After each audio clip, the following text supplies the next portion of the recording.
Welcome back to the F.I.S.H podcast. We've been activated with Lily Sally Walker off of camera, and we want to tell you what F.I.S.H stands for and what we believe Circle is, and then we'll get into guidelines and questions. So F.I.S.H stands for Foraging Inspiration, Strength, and Hope. And that's what we just want people to be able to feel, is that they're strong enough to be able to share their stories and can inspire others to share. Circle to us is a place where you can feel vulnerable and create community with everyone and just have like a nice environment and just like have a grand old time. So the guidelines for Circle are you're allowed to pass. Passing is okay. You're not going to force anybody to speak, but we do encourage. We want to hear everybody's thoughts and opinions. And this is the talking piece. It's a potato. It's kind of duct taped up, so you can't really see that, but it's a potato, trust. And we used it during our circles at Summit, so we thought that this would be the perfect time to bring it out. We did get rid of the fish, so we don't have the fish for this one, but next episode it'll come back. And what happens here stays here, but it's going on the internet, so I guess we can't really say that either. And yeah, what did I miss? There's one more. Oh yeah, it's a sequence. Oh my goodness. It's a sequence, and it's gonna go in one way until it comes back to any of us three. Yeah. Would you like to explain Summit? Okay, so we had Summit. It was in September, like the first week. Yeah, okay. And so a group from multiple schools, leadership kids, came to, we went to Vermont. And it was an empowering retreat, and which allowed a lot of us to grow and open up, and it's supposed to be like a special time for everyone. Okay, what else do you The first question? Okay, so we're gonna move on to questions. Okay, so we're gonna do names, and then your favorite part about Summit, or just leadership in general. My name's Belle, and my favorite part about the summit was hanging out with everyone. My name's Kate. I'm a math teacher at Ticonderoga. And my favorite part about, the summit, I guess, first, it was just from perspective of being an adult there, watching all of you guys bond and just having a great time, and the energy was so high, and everyone was just smiling, and I felt like I was smiling, like, because it was just contagious, and especially the first day that we were there, and it was just a really great feel-good environment. As for just the program in general, I love watching, a lot of the students that are here have either done Braves or are a part of Braves, and just watching that program and how it kind of progressively is starting to fill our school environment. And I see a lot of other kids that haven't been a part of our leadership program coming in and wanting to join. We just had a circle at school yesterday, and it was flooded with like 20 kids, and a bunch of them had to say that they couldn't come in just because we already had so many people. And to see people drawn into that is just such a great feeling. I'm Malik, and let's see. There were a lot of things I enjoyed about Summit. I feel like one of the things I enjoyed most wasn't even a specific event that happened. It was sort of the intermission in between, where I was able to intermingle with all the different associates and cohorts that I made while walking around. I wear a lot of bracelets, actually, and I tend to wear them as a sort of trap to get other people in and being like, ooh, I like your bracelets. And I found that they are a great way to have a conversation starter. And I started many conversations and made a lot of friends, a lot of which are also in the circle here, and I overall enjoyed the Summit experience a lot. I'm Sarah. I'm a school counselor in Ticonderoga. My favorite part of Summit was, as an adult, we don't get a lot of opportunities where it's just fun and no stress. And, and for me, being there for 2.5 days with you, I was a little nervous. I was leaving my daughters and things like that and being away from school for the second week of school. But once I was there, completely immersed, completely in the moment, which I felt like all the students were too. So that part was just definitely my favorite. We were all very, very, very in the moment and just enjoying ourselves. So I would say that's my favorite. And then in terms of our school and Sweethearts and Heroes and the connection, I obviously a lot of what Kate says makes sense for me too, as we're co-advisors for all the Sweethearts and Heroes events, and just the fun that it brings into the school day, right? School counselors, math teachers, we don't always get like fun stuff all the time. So being in circle with students and laughing and it just brings joy to our school day, which I think is super important. I'm Quinn, and my favorite part of the summit was all the people that I met there and all the connections that I made. One of my specific favorite moments is when we were watching the guy play right before the bonfire, and no one wanted to dance with me. But then I found Malik, and then he would dance with me, and it was so much fun. Like, I literally had no clue who he was. I just saw him, and he was like, "Girl, you look like you want to dance." And I was like, "I do." And he was like, "Then let's dance then." And it was really fun. I'm Maria Pierre-Lewis, and I'm in 11th grade. And my favorite part of the summit was White Hackett was my favorite part. Yeah. I'm Ireland, and my favorite part of the summit was the circle that we got to do with Ty, because I'm not really an emotional person, but Alex had me tearing up a bit. There were a few things that were said. I believe one of the questions was like, what's a final point you want to make, or like what's something you want to say to everybody, and we were all just like saying how we felt about each other and different things, and yeah, I was tearing up a bit. Hi, my name's Alex. My favorite part of the summit would probably be how I was not supposed to really go on this summit thing. I was kind of like the last minute, like, oh, you just want to go? And I was like, screw it, I might as well. I went into it as like an open mind, like, this thing's probably going to be terrible. It's going to just be a lot of work. But as soon as I walked in and saw that everybody had a huge smile on their face, it turned right upside down. And all the circles that we did with, especially like with your guys' principal, it was so heartwarming, and I would do it over and over again. Hi, I'm Carter Mack, and my favorite part of the summit was probably the energy that everyone brought, because it felt like people were just building off each other. Like, you'd get 100%, and then someone would go 110, and then it was like 120, and it just kept on going, and it was such a great experience and a lot of energy there. Let me just say that Araya, oh my gosh, the magician, she was doing magic at school for the next month and a half. She was coming up with new tricks, using the same old ones. Anybody who hadn't seen that one trick, she was doing it on everybody, I swear. Strangers that she would see in the hallway, they would know the popsicle trick. It was my favorite to see you latch onto that and take it, and seeing you happy like that just made me happy. Anyways, oh gosh, summit was so many things that it's hard to find one specific part of the couple of days that we were there to pinpoint as my favorite, because it was such an awakening and such a good feeling just to be there and to experience everything. But if I had to pick, I think I would say the Spartan Race itself. And don't get me wrong, I loved the circles, and everything else was so great, and I would not want to change that for the world. But I think pushing your body to the next level and going on that Spartan Race and really challenging yourself when it comes to the tenacity and working through the mental blocks that it would take to get up and over that freaking mountain. Oh my gosh.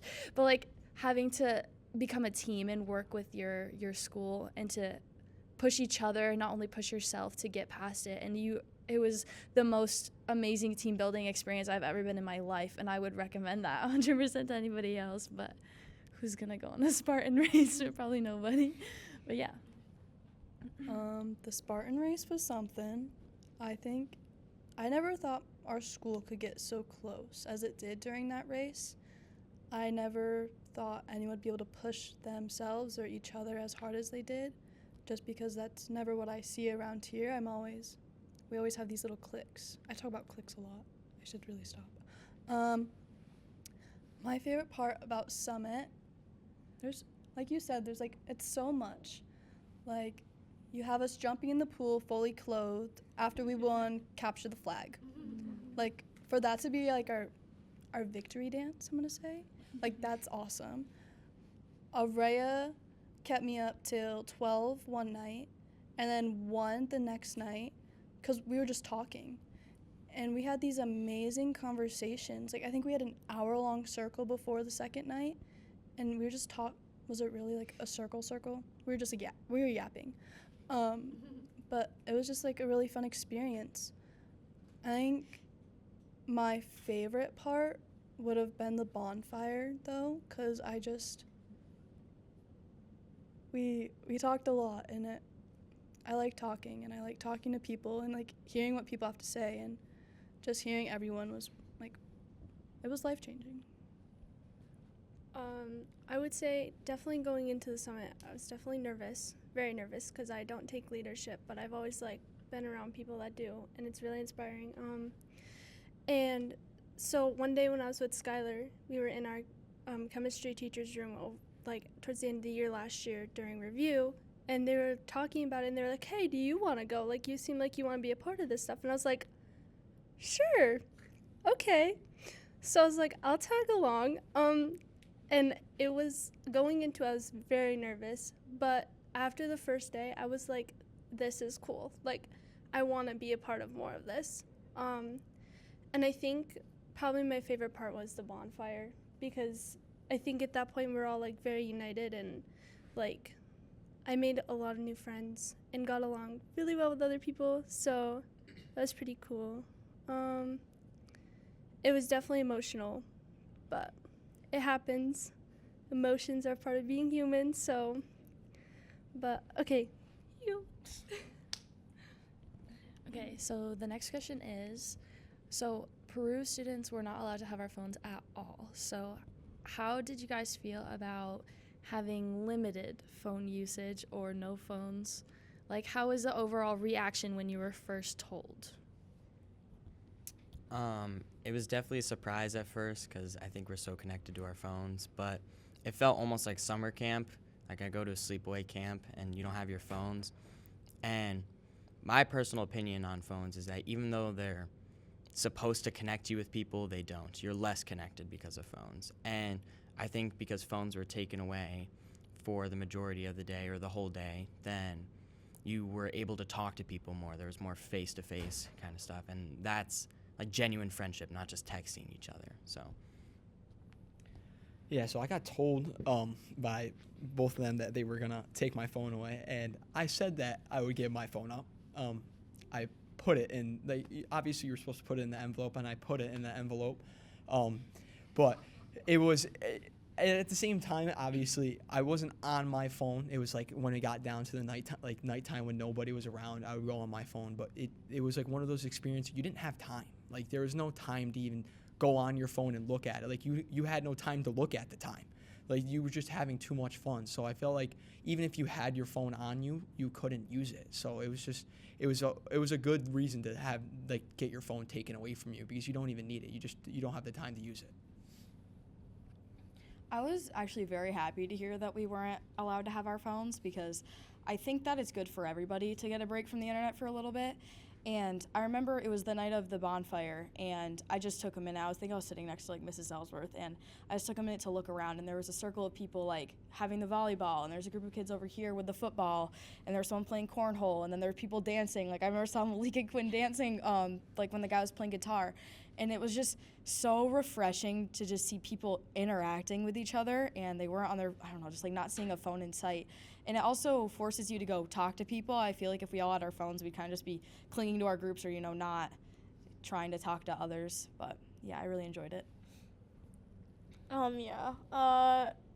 I feel like most times when I'm like, I have my phone on me and I'm with a group of people that are my age and I don't know them, I'm like staring at my phone, like not doing anything. And I didn't have that, so it forced me to go and like talk to them, and I was like, okay, like I can't keep on sitting here by myself. So yeah, I definitely made a lot of friends. Like I went on that trip. My best friend was supposed to go on that trip too, and she ended up backing out the day of, because of the phones. Because we didn't find out till like 2 days before we took the trip, and everyone was like, oh, like no, like we have to have our phones. And I ended up going, and I ended up making so many new friends from my school and from other schools. I was like, I don't know, but the phone thing, I was a little scared, but I'm definitely glad that we didn't have them. Yeah, I feel like not having our phone, like, yeah, we had them at night, but I feel like it was one of those situations where, like, I remember the last night before the race, we were all in the hot tub, and then everyone was like, oh, it's like 11:40, and we only had like 20 minutes until they were going to kick us out, and we're like, well, we all want to go to Alex's room. Let's all go to Alex's room. And I literally ran up the stairs, got changed as fast as I could to go to Alex's room, and my little sister was like my roommate, and she was 14 at the time, and she was on the phone with our mom and dad. And she was talking about how amazing of a time she was having and how much like she was loving it, and they were like, Quinn, like talk to us. And I was like, no guys, I'm sorry, I have like 20 minutes to like still hang out with everyone, and then I'm coming back here, and then tomorrow it's over. I was like, I'm not sitting here and talking to you guys. I'll talk to you guys tomorrow when you pick me up. Like, I'm not giving you guys all the details right now. They're like, what did you do today? I'm like, I don't know. I'm leaving. So I also feel like not having our phones forced us to connect. Like when we first got there and we all split into the different groups, I feel like that was also so smart. Like, take your phones and then also take away everyone from your school, basically. So like Avery from our school is the only person who was in that first circle with me, but I also found people that I connected with that I wouldn't have done if it was a tie circle when I already knew everyone. So I loved our circle by ourselves, but I love how we were kind of thrown in there at the beginning, and everyone was like, just go by yourself. Like, I remember I heard Addison talking, and I was like, oh yeah, I think I like her. And then like certain people from that circle, so yeah. So we didn't know that it was a like 100% no phones until we got there, like the chaperones either. We had told our students like, it's going to be up to you, but you're still not going to have access to it, right? Like if you want to turn it in, turn it in. If you don't turn it in, you still can't use it. So when we got there, there was definitely like a shock wave that went through, and I know some people did not turn them in.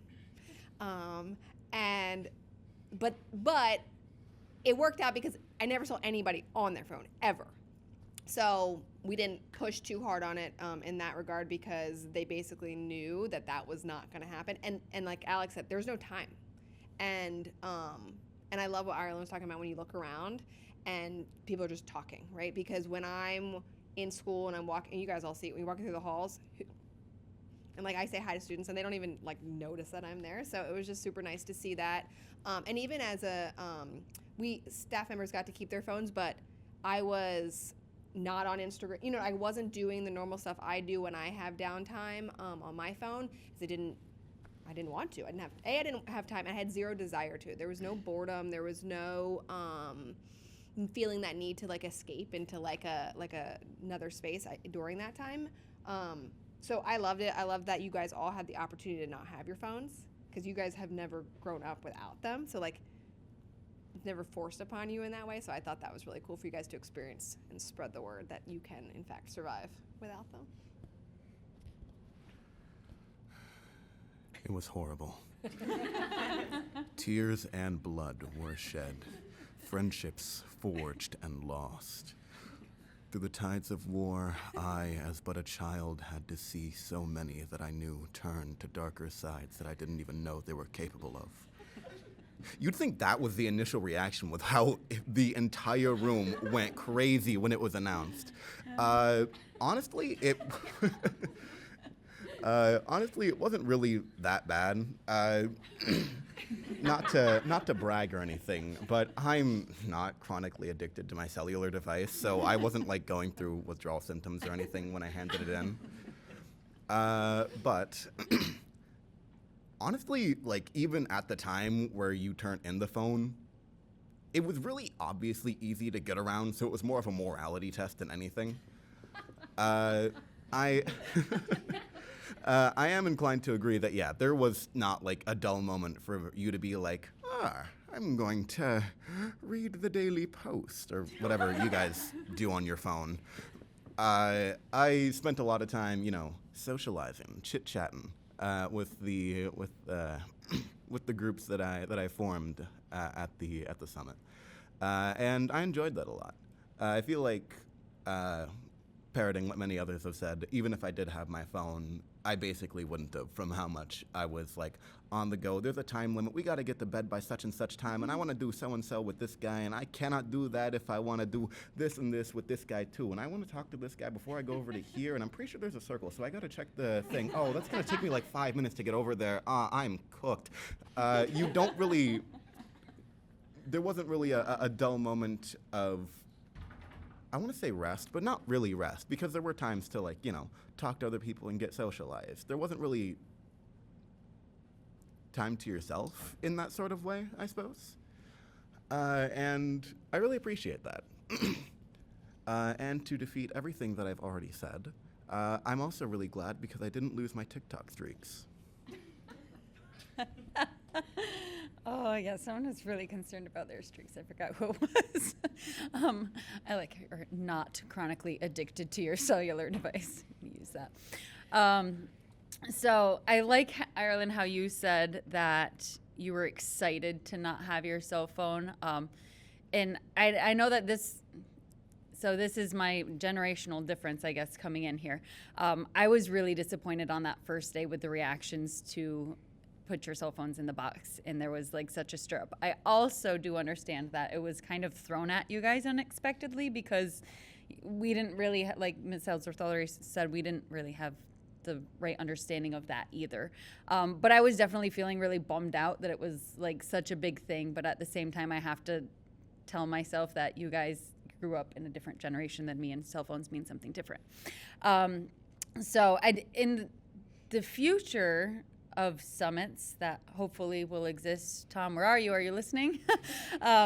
So in the future of summits, I do think that it's something that I would like to see as a definite, like you guys kind of had. You knew you weren't going to have it before you left, and you didn't even have it on the bus on the way there, anything like that.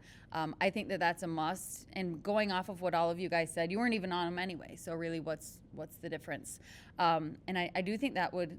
I'm kind of curious when one of you talk about how the parents responded, knowing that you guys were going to be gone and not be able to call you at night, like Marley was talking to your mom and dad that one night and whatnot, because I do think that that was a concern.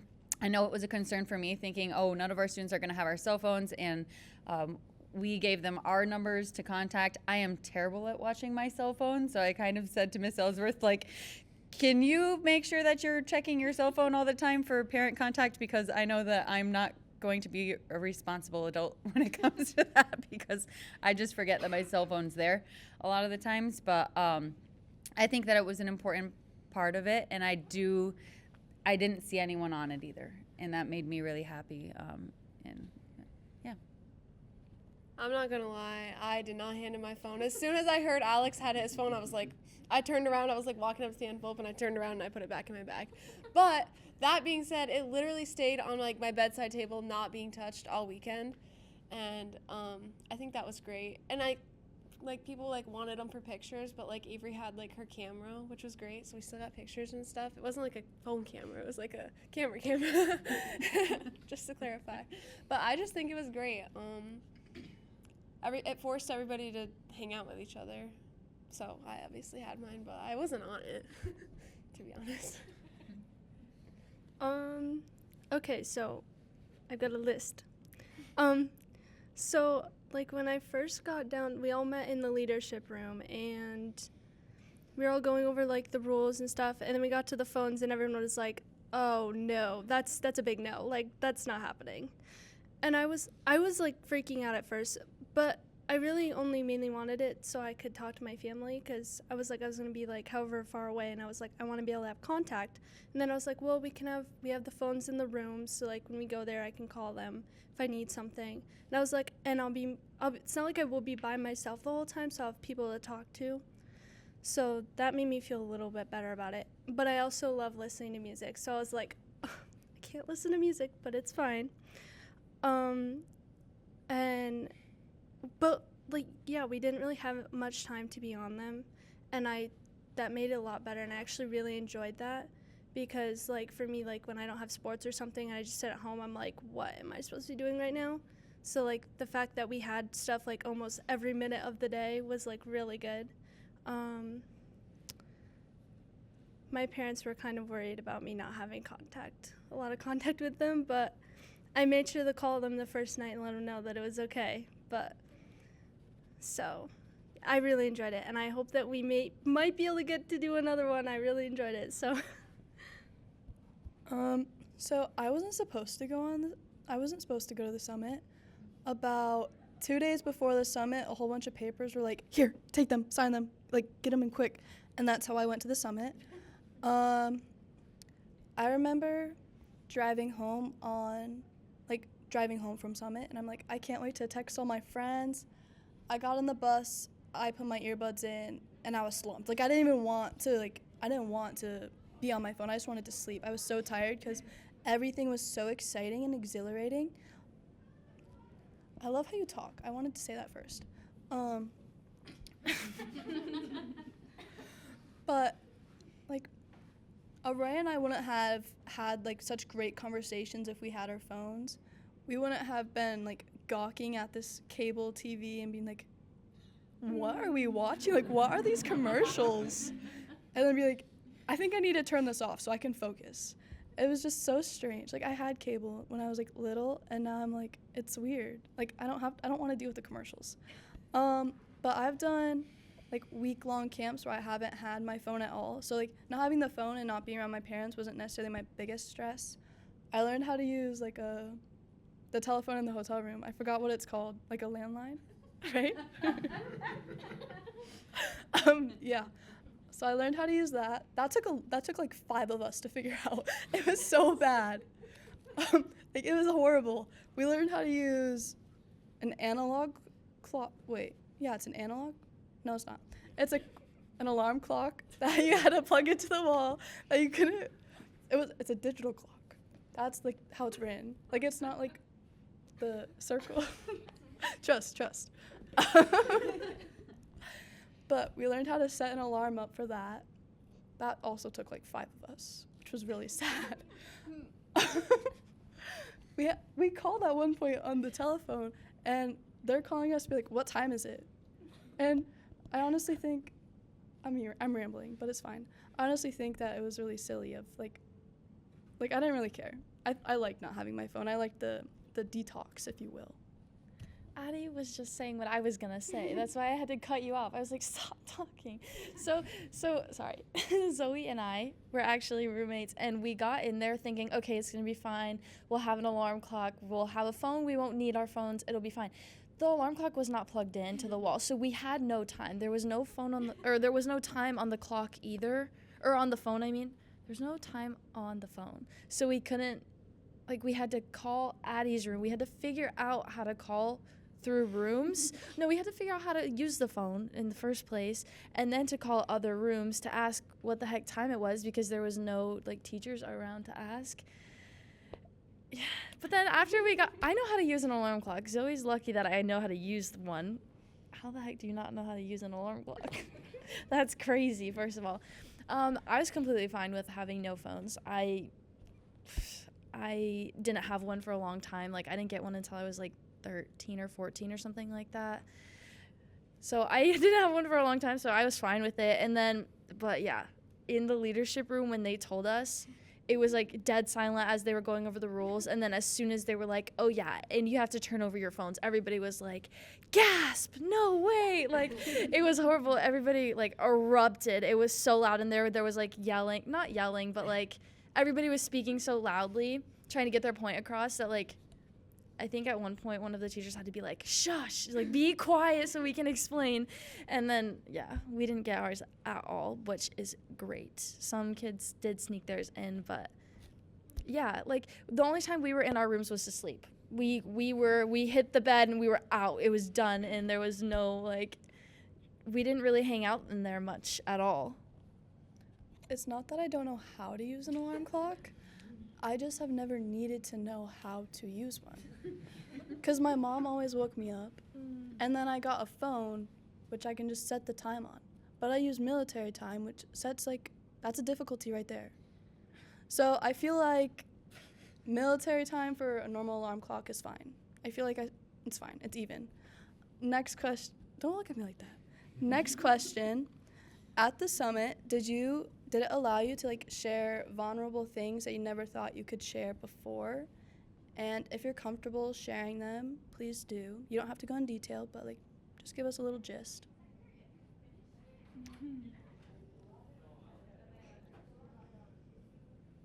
Okay, so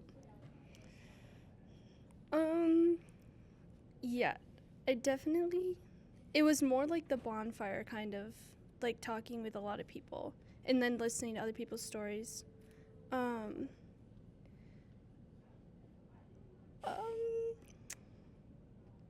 I definitely, honestly, it was like almost the whole time I was vulnerable, honestly. I I don't know how to explain it, but I definitely get nervous. You can definitely probably tell.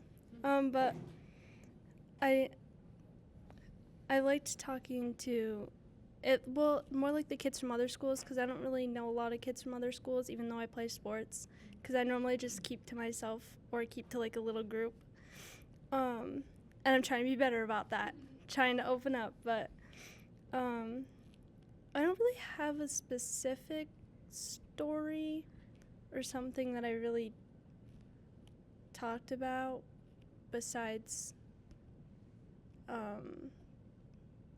like it's my senior year obviously, and I had gotten cut from the soccer team, so I was upset about it, but in the end I think it ended up being better for me, and I think I've had a better year so far, so I think it was a good thing that happened, and at the moment I didn't realize that, so yeah. I don't think I really made myself vulnerable. I don't really open up or say anything, but listening to everybody else's stories was like definitely helped and was an eye opener, but I definitely mostly kept to myself. I don't know. I think that I'm okay with being vulnerable, so I guess I don't feel it as a negative thing, but I can't think of any particular thing that happened at the summit for me that really felt like a really vulnerable moment. I wish that I got to be a part of the circle with our own students, because I know that probably some of them will talk on that. There was some things there, and no one really has shared any specific things with me, which is really great, because it kind of keeps with that spirit of circle and that trust, which is like such a good thing to that, you know.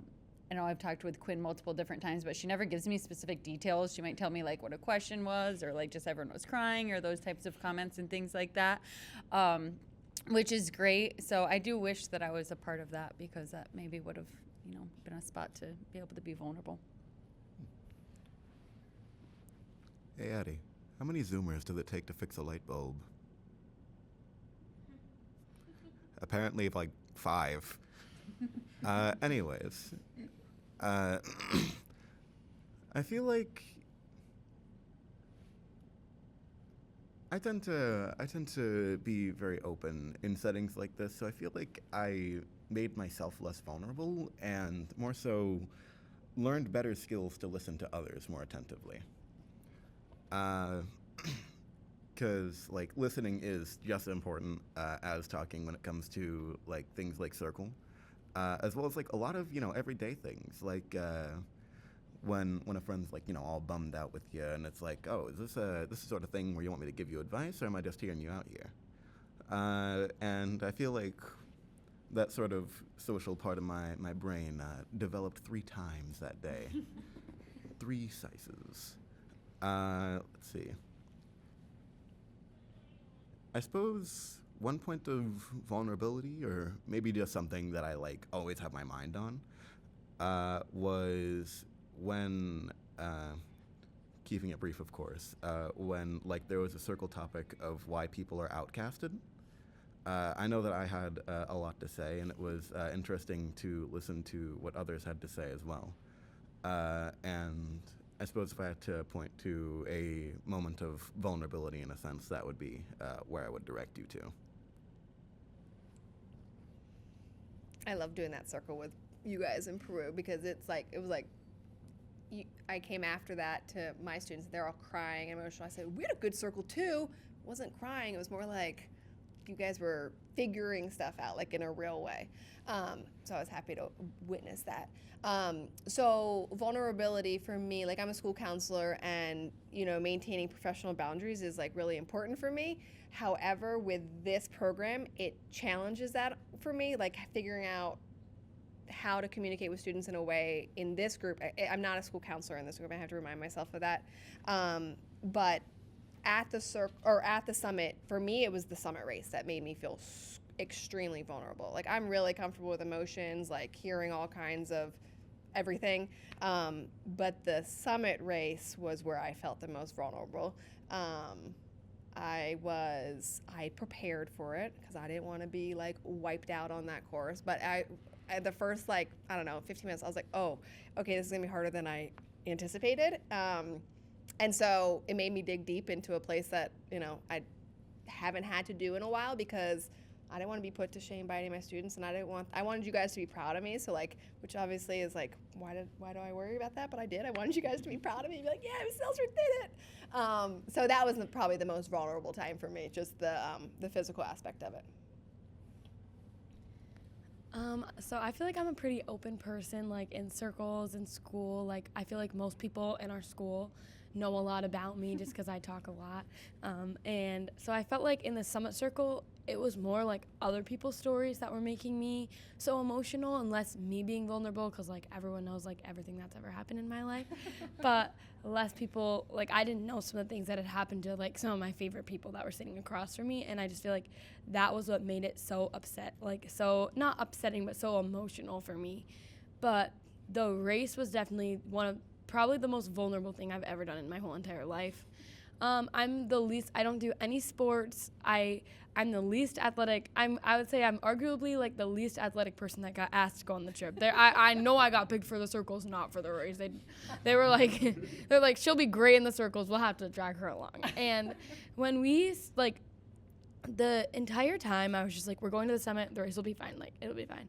But like when we got there and everyone was talking about the race, like my anxiety was so bad, because there was all these new people that I just met that I didn't want them to see me like, oh, that girl's in my first circle. There she is, passed out on the side of the path. Like, I was so scared that was going to be me, or that I was going to, like, fall and break my leg or something, or puke or something like that. Like, I was so nervous about that, especially after I had made, like, all these great connections with people. And then I'm like, this is going to be the true test if these people still want to be my friends after they see me on Mr. Merrill's back going up that hill. Like, I was so scared. And I remember the bus ride, everyone was like, yeah, like, Piroga, because like we were all on the same bus, and everyone's like purple, like pink, and everyone's putting their paint on my face. I'm like, okay, I'm not excited for this. Like everyone was like getting so hyped, and I was like so nervous. And then I remember we like climbed the wall, and we were like in this little pen, and I'm like looking around me like all these people, and I'm just like, I've never felt so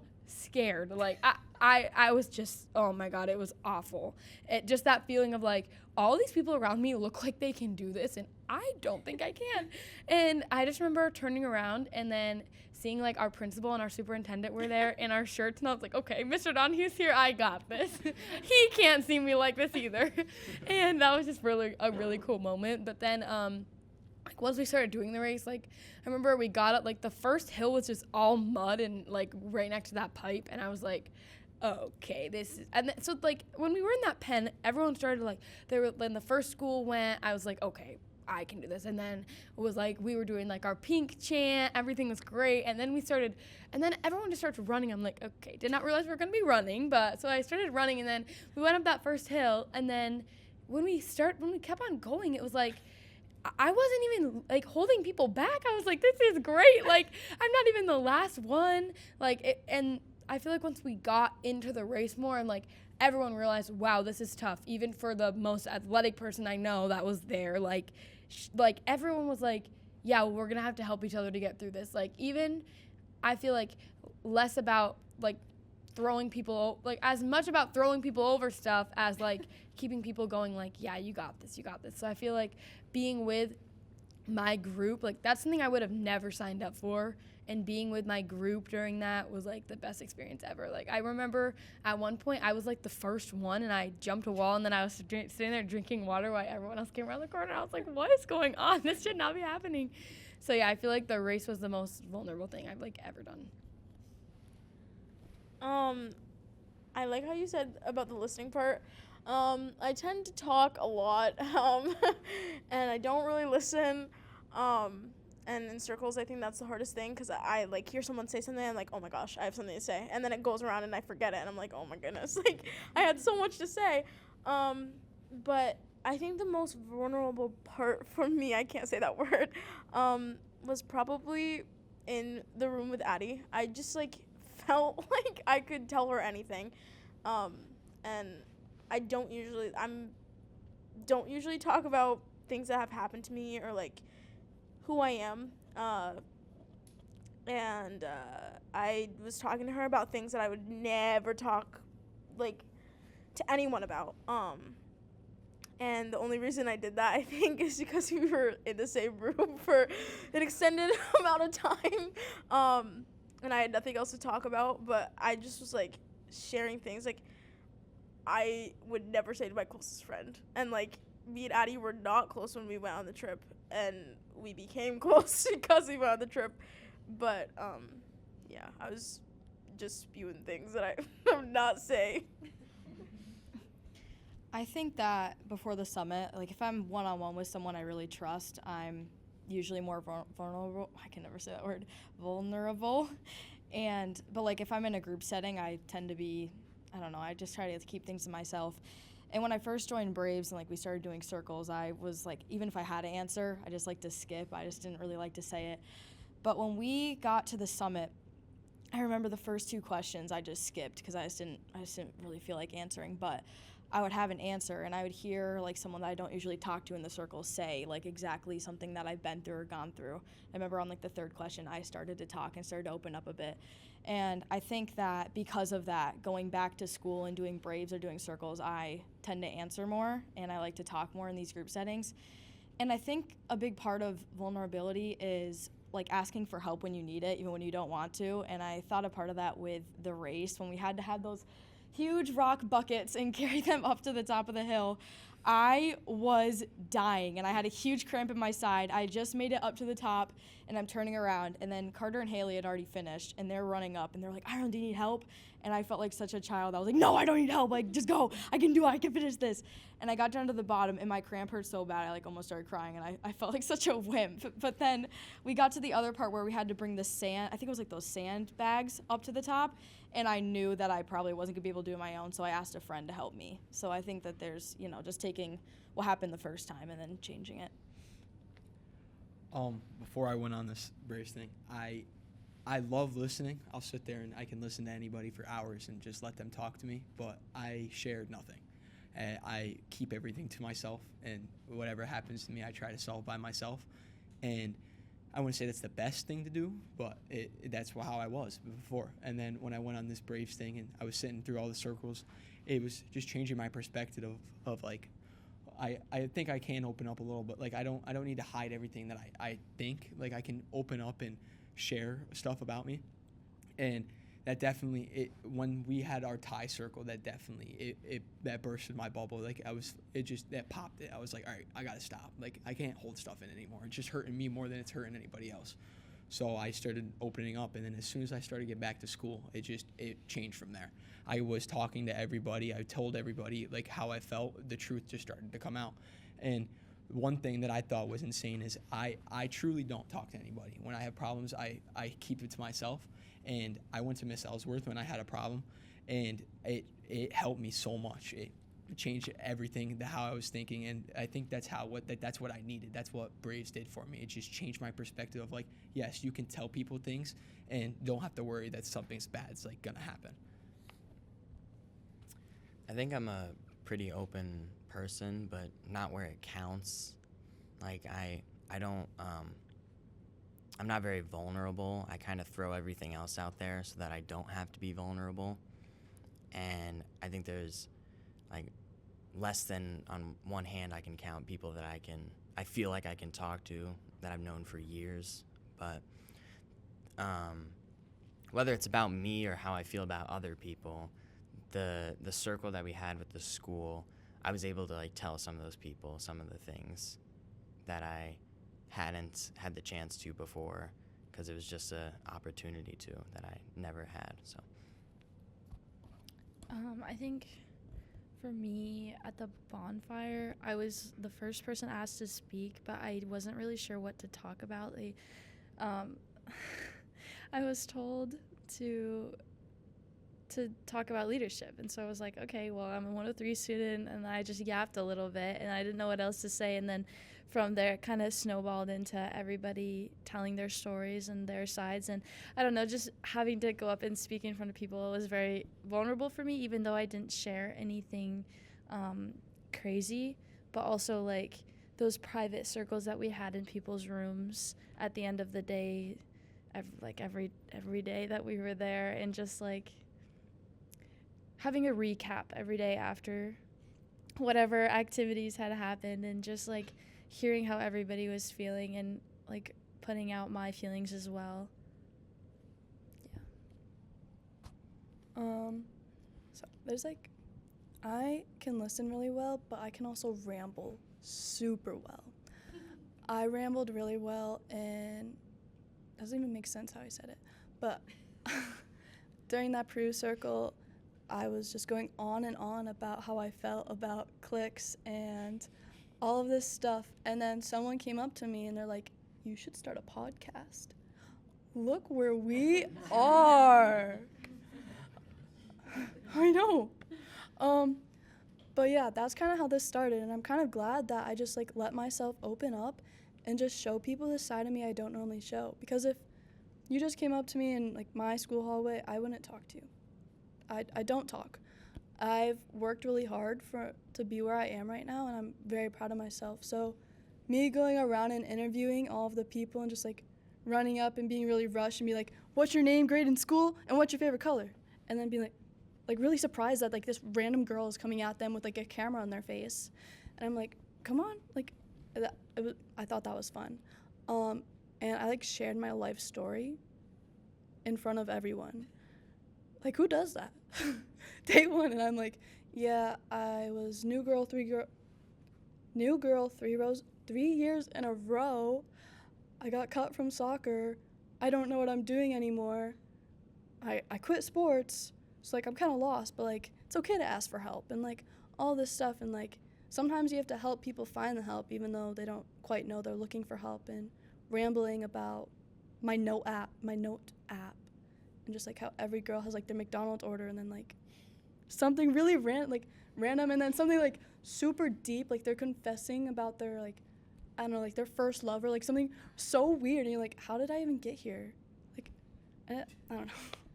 I think the summit though, like in general, just caused like an open community that anyone could be a part of, and there was no like strict line of where you would fit in. Like everyone could float around to these different areas and be able to blend, not necessarily blend in, that's the wrong word, but like not feel excluded.